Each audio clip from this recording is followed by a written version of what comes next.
dryer components and to tell if it's bad or not. It's a very easy, simple process. You could either set, if you have a multimeter, you can go ahead and set it to ohms, or if you have a one with the beep setting, I like to use the beep setting. It's much more simple. You just test it. So what I have here is I have two elements, and this element right here, you can't see it, but on the underneath there's a split in the pool, so there's no connection.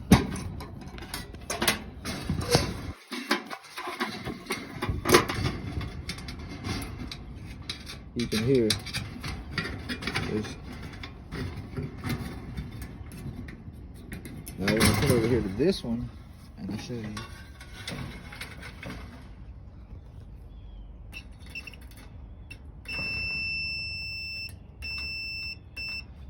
You can see where this one here is good.